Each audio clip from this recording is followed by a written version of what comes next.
بسم اللہ الرحمن الرحیم۔ محترم ناظرین السلام علیکم۔ ناظرین، آج کی ہماری ویڈیو ہے حضرت آدم علیہ السلام کا واقعہ اور ان کے دو بیٹے قابل و حابل کا واقعہ، اس لیے ویڈیو کو اینڈ تک ضرور دیکھیں۔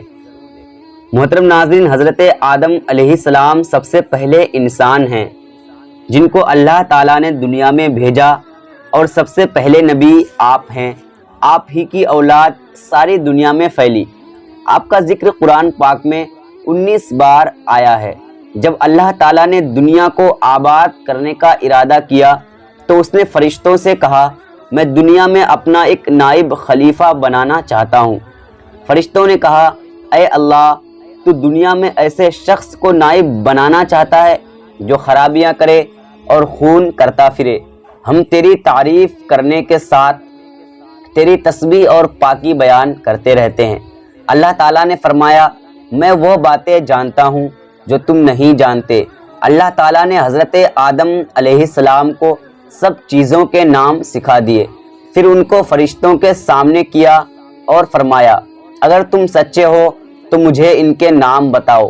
انہوں نے کہا کہ تو پاک ہے، جتنا علم تو نے ہم کو بخشا ہے اس کے سوا ہم کو کچھ نہیں معلوم۔ پھر اللہ تعالیٰ نے فرشتوں کو حکم دیا کہ تم آدم علیہ السلام کو سجدہ کرو، تو وہ سب سجدے میں گر پڑے، مگر شیطان نے سجدہ نہیں کیا۔ اللہ تعالیٰ نے حضرت آدم علیہ السلام سے کہا کہ تم اور تمہاری بیوی جنت میں رہو اور جہاں سے چاہو کھاؤ پیو، مگر ایک خاص درخت کے متعلق حضرت آدم علیہ السلام کو منع کر دیا کہ اس کے قریب بھی نہ جانا، ورنہ تم بھی ظالموں میں سے ہو جاؤ گے۔ اس طرح اللہ تعالیٰ نے حضرت آدم علیہ السلام کا امتحان لیا کہ دیکھیں یہ ہمارا کہنا مانتے ہیں یا بھول جاتے ہیں اور شیطان کے بہکاوے میں آ جاتے ہیں۔ شیطان جو پہلے ہی حضرت آدم سے ناراض تھا کہ ان کی وجہ سے وہ خدا کے دربار سے نکلا اور خدا کی لعنت اس پر ہوئی، اور اس نے قسم کھائی تھی کہ میں حضرت آدم اور اس کی اولاد کو قیامت تک بہکاتا رہوں گا۔ اللہ تعالیٰ کا کہنا نہ مانے اور خوب برائیاں پھیلائے۔ وہ حضرت آدم اور ان کی بیوی حضرت حوا علیہ السلام کو برابر بہکاتا رہا کہ اس درخت کا پھل تم ضرور کھاؤ، اس کے کھانے سے تم فرشتہ بن جاؤ گے، جنت میں سے کبھی نہ نکلو گے۔ آخر ایک دن حضرت آدم علیہ السلام اور ان کی بیوی حضرت حوا بھول سے شیطان کے بہکاوے میں آ گئے اور درخت کا پھل کھا لیا۔ پھل کھاتے ہی دونوں ننگے ہو گئے اور جنت کا لباس ان کے بدن سے غائب ہو گیا، اور وہ دونوں جنت کے پتوں سے اپنے بدن کو چھپانے لگے۔ محترم ناظرین، اللہ تعالیٰ نے حضرت آدم علیہ السلام سے کہا کہ ہم نے کہہ دیا تھا کہ اس درخت کے پاس بھی نہ جانا اور شیطان کے کہنے میں نہ آنا، وہ تمہارا کھلا دشمن ہے۔ تم اس کے کہنے میں آ گئے، اب تم اور حوا جنت سے چلے جاؤ اور دنیا میں جا کر رہو۔ محترم ناظرین، حضرت آدم کو جنت سے نکلنے اور شیطان کے بہکاوے میں آنے کا بہت رنج ہوا، اور بہت عرصہ تک اللہ تعالیٰ سے معافی مانگتے رہے اور روتے رہے کہ اے اللہ مجھے معاف کر دے۔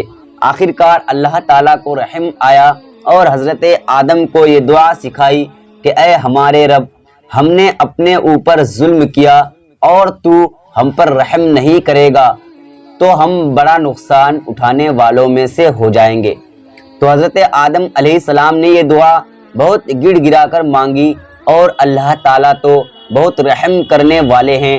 جب کوئی بندہ گناہ کر لیتا ہے اور سچے دل سے توبہ کر لیتا ہے کہ اے اللہ یہ گناہ تو مجھ سے غلطی سے ہو گیا، آئندہ ایسا نہیں کروں گا، تو وہ معاف کر دیتے ہیں۔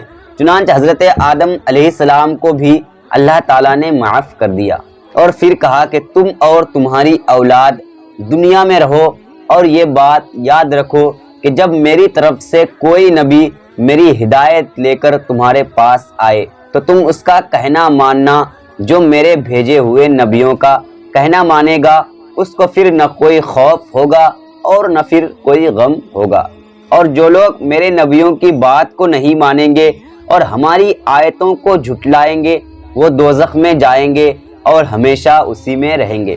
اس کے بعد حضرت آدم علیہ السلام اور حضرت حوا علیہ السلام دنیا میں رہنے سہنے لگے، خوب جی لگا کر اللہ کی عبادت کرتے، ان کی بہت اولاد ہوئی اور دنیا میں سب جگہ آباد ہوتی رہی۔ حضرت آدم علیہ السلام اپنی اولاد کو یہی بات بتاتے رہے کہ تم کبھی شیطان کے بہکاوے میں نہ آنا، وہ ہمارا کھلا دشمن ہے اور ہم کو بری باتیں کرنے کے لیے بہکاتا رہتا ہے۔ ہمیشہ اللہ کی عبادت کرنا، سچ بولنا، کسی پر ظلم نہ کرنا، ایک دوسرے کی نیک کاموں میں مدد کرتے رہنا۔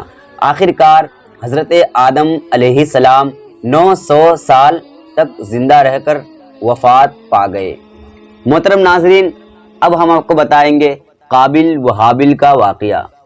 پیارے دوستو، قرآن مجید میں حضرت آدم علیہ السلام کے 2 بیٹوں قابل و حابل کا قصہ ہے۔ حضرت آدم اور حوا علیہ السلام سے بہت اولاد ہوئیں، انہی میں سے 2 بچے قابل و حابل تھے۔ قابل بڑا لڑکا تھا لیکن یہ ماں باپ کا کہنا نہیں مانتا تھا۔ حابل چھوٹا بھائی تھا جو ماں باپ کا کہنا مانتا تھا۔ عقلمہ ایک لڑکی تھی جس سے قابل شادی کرنا چاہتا تھا، مگر حضرت آدم و حوا علیہ السلام اس کی شادی اپنے چھوٹے بیٹے حابل سے کرنا چاہتے تھے جو نیک اور شریف تھا، اس لیے قابل اپنے ماں باپ اور بھائی کا دشمن ہو گیا۔ اللہ تعالیٰ نے حکم دیا کہ تم دونوں قربانی کر کے پہاڑ پر رکھ آؤ، جس کی قربانی قبول ہوگی اس سے عقلمہ کی شادی کی جائے گی۔ اللہ تعالیٰ کو اپنے نیک بندے پسند ہوتے ہیں اور وہ ان کی مدد کرتا ہے۔ آسمان سے ایک آگ آئی اور حابل کی قربانی کو لے گئی، یعنی حابل کی قربانی قبول ہو گئی۔ اب اس کے بھائی قابل کو بہت غصہ آیا، اس نے حابل سے کہا کہ میں تجھ کو قتل کر دوں گا۔ حابل نے کہا اللہ نیک بندوں کی قربانی قبول کرتا ہے، اگر تم مجھ سے لڑو گے تو میں تم پر ہاتھ نہیں اٹھاؤں گا۔ آخر ایک دن قابل نے حابل کو قتل کر دیا۔ دنیا میں یہ پہلا قتل تھا جو قابل نے اپنے بھائی حابل کا کیا۔